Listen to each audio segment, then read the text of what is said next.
आज हम class 10th का जो प्री बोर्ड का पेपर हुआ है उसका बेसिक वाले का हम पहला क्वेश्चन करते हैं।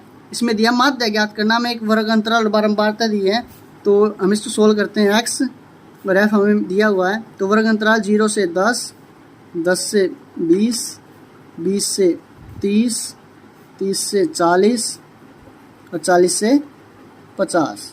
एफ हमें 14, 24, 26, 20 और 16 हमें दिया हुआ है। अब हम निकालते हैं एक्स आई क्या होता है, लोअर लिमिट और अपर लिमिट को ऐड करने पे जो हमारा आता है 0 और 10 को ऐड करते हैं तो 10 और 10 को 2 से डिवाइड करते हैं तो 5, ऐसे 15, 25, 35, 35 और 45 आ जाएगा। अब हम क्या निकालते हैं, एफ आई एक्स आई निकालते हैं।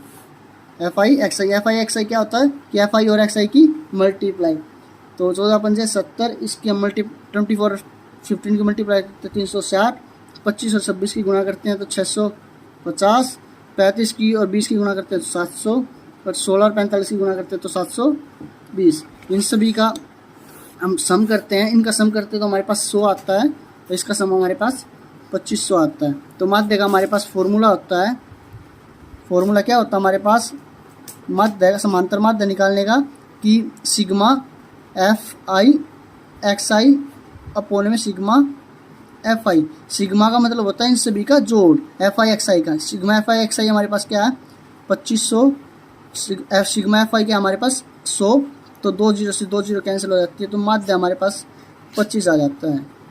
तो ये हमारा आंसर हो जाएगा। नेक्स्ट क्वेश्चन करते हैं। सिद्ध कीजिए कि वर्त के किसी व्यास के सिरों पर खींची गई स्पर्शरेखाएं समांतर होती है।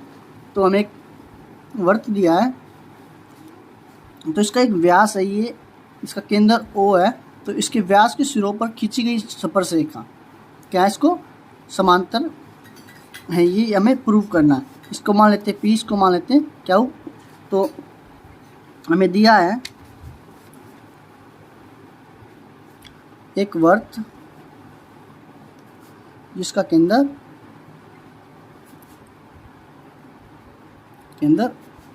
O है। हमें जो सिद्ध करना है, जो P पैरेलल क्या हुआ, हमें ये प्रूव करना है। तो हमें पता है जो स्पर्श रेखा 90 डिग्री पे टच करके जाती है, छू के जाती है, तो ये 1 हो गया, यह भी 90 डिग्री 2 हो जाएगा, इसको हम 3 मान लेते हैं, इसको 4 मान लेते हैं। तो हम प्रमाण में इसको सिद्ध करते हैं कि जो एंगल 1 है वो एंगल 2 के बराबर है, क्योंकि वो एकांतर कोण है, एकांतर कोण। ऐसे ही एंगल 3 है, एंगल 4 के एकांतर कोण है, तो एंगल 3 एंगल 4 के एकांतर कोण है। तो हमें पता है कि एंगल 1, एंगल 2, एंगल 3 और एंगल 4 है, ये सभी 90 डिग्री के हैं। तो एंगल 1 जमा एंगल 4 बराबर 180 है, क्योंकि एक सरल रेखा है।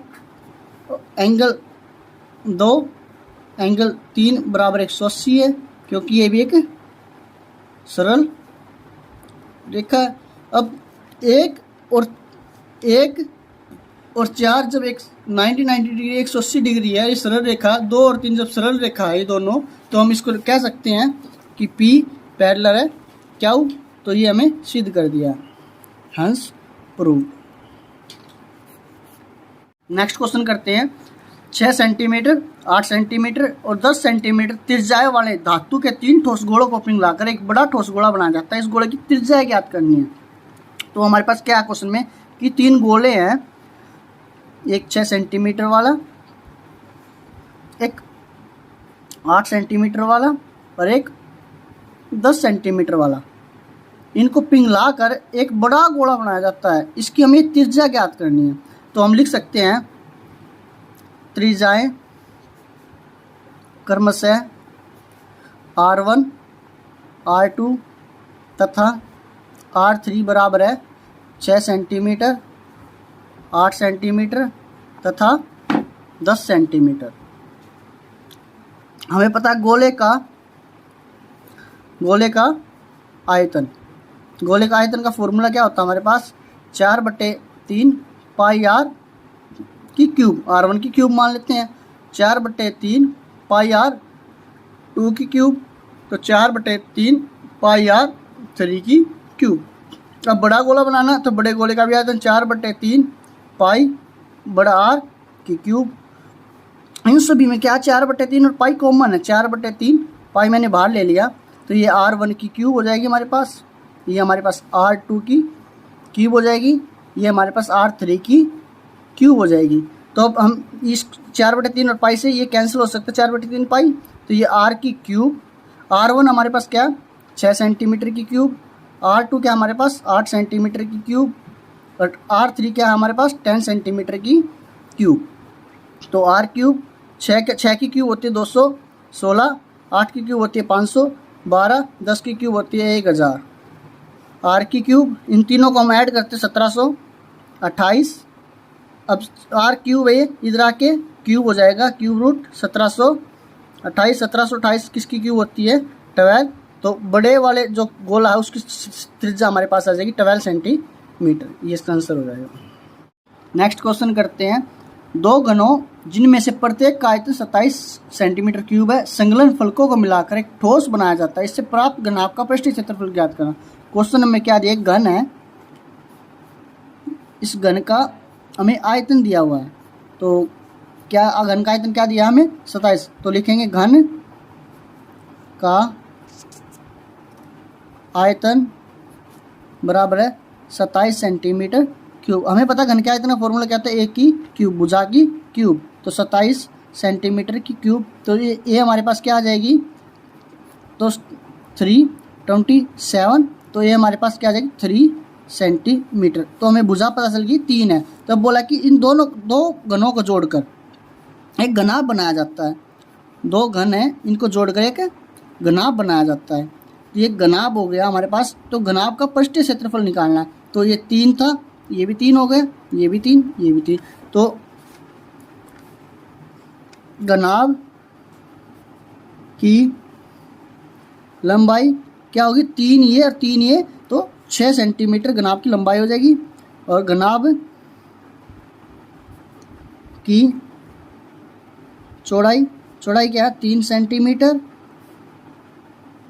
घनाभ की ऊंचाई क्या हमारे पास 3 सेंटीमीटर। तो घनाभ का पृष्ठीय क्षेत्रफल बताना है, घनाभ का पृष्ठीय क्षेत्रफल क्या फॉर्मूला था हमारे पास, 2 length into breadth, breath into height, height into length. तो 2 लंबाई क्या दी है हमें 6 दी है, 6 इंटू 3 चौड़ाई, तो चौड़ाई इंटू ऊंचाई 3 इंटू 3 प्लस में फिर ऊंचाई गुणा लंबाई 3 इंटू 6, तो 2 6 × 18, 3 × 9, 6 × 18, इन सभी को ऐड करते हैं तो हमारे पास 45 हो जाएगा, और तो 45 टू 90 सेंटीमीटर स्क्वायर, ये हमारा आंसर हो जाएगा। नेक्स्ट क्वेश्चन करते हैं, के का मान ज्ञात कीजिए। समीकरण 4x² - 3x + 1 के मूल बराबर हैं, तो हमें एक समीकरण दी है 4x² - 3kx + 1 = 0। हम जानते हैं समीकरण क्या होती है, x² प्लस में bx प्लस में c = 0, जहाँ a की वैल्यू हमारे पास 4 है, b की वैल्यू हमारे पास -3 की है, c की वैल्यू 1 है। तो मूल बराबर है, मूल बराबर है, तो मूल बराबर है तो क्या होता है b² - 4ac = 0, b की वैल्यू क्या हमारे पास 3k का होल स्क्वायर -4a की वैल्यू 4, c की वैल्यू 1 = 0, 3 का स्क्वायर 9k स्क्वायर, हम इसकी मल्टीप्लाई करते हैं 16 = 0, माइनस का इधर आके प्लस का 9k = माइनस का 16 इधर आके प्लस का 16, के स्क्वायर मल्टीप्लाई में 9 इधर आके डिवाइड में, अब स्क्वायर है तो इधर आके क्या हो जाएगा √ प्लस माइनस √ 16/9, तो 16 किसका स्क्वायर होता है +- 4 का, 9 किसका होता है 3 का, तो k की वैल्यू हमारे पास 4/3 और -4/3 हमारे दो आंसर हो जाएंगे। नेक्स्ट क्वेश्चन करते हैं, किसी समांतर श्रेणी का 8वां पद 37 है और 12वां पद 57 है, तो समांतर श्रेणी ज्ञात करनी है। तो हमें क्या दिया, A8 हमें दिया, 8वां पद 37 दिया, A8 को कैसे लिख सकते हैं प्लस में 7D = 37, समीकरण नंबर 1 मान लेते हैं इसको। 12वां पद क्या दिया, 12वां पद 57 दिया, तो तो 12वें पद को लिख सकते हैं a प्लस में 11 d इक्वल टू 57। समीकरण नंबर 2, समीकरण 1 व 2 को हल करने पर समीकरण 1 क्या हमारे पास a प्लस में 7 d इक्वल टू 37। समीकरण 2 a प्लस में 11 d इक्वल टू 57। तो ये साइन चेंज होते हैं, प्लस का माइनस, प्लस का माइनस, प्लस का माइनस, ये हमारा जीरो हो गया। यहाँ से हमारे पास -4 d इक्वल टू -20, तो माइनस से माइनस कैंसिल हो जाएगा, 4 d इक्वल टू 20 मल्टीप्लाई में इधर आके डिवाइड में 20/4, d की वैल्यू हमारे पास क्या आ गई 5।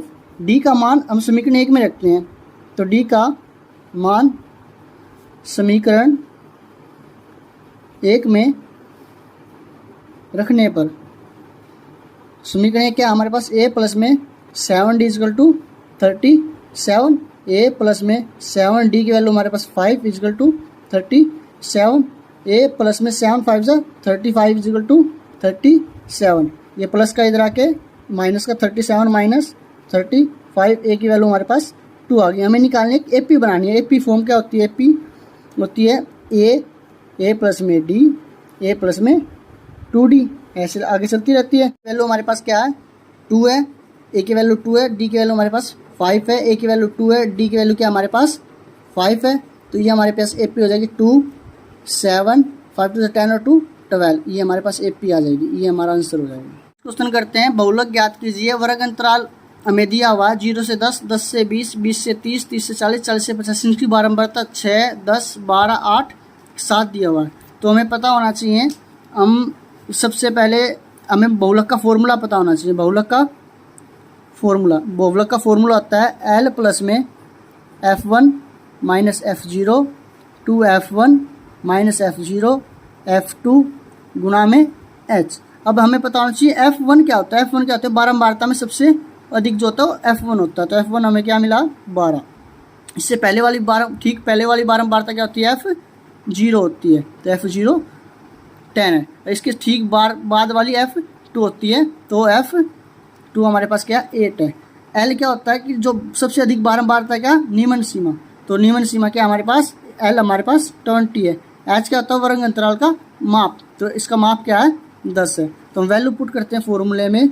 बहुलक हमें दिया है L हमें दिया 20 प्लस में F1 हमें दिया है 12, F0 दिया हमें 10, 2 F1 हमारे पास 12 है, F0 हमारे पास 10 है, F2 हमारे पास 8 है, गुणा में H हमारे पास 10 है।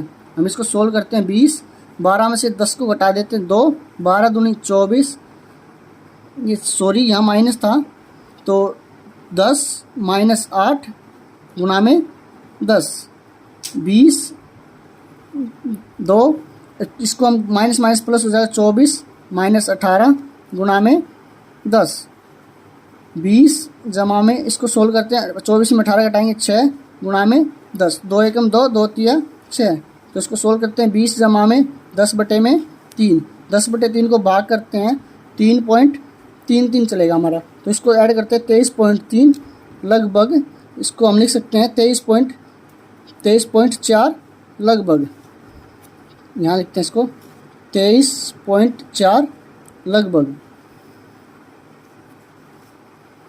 ये हमारा आंसर हो जाएगा।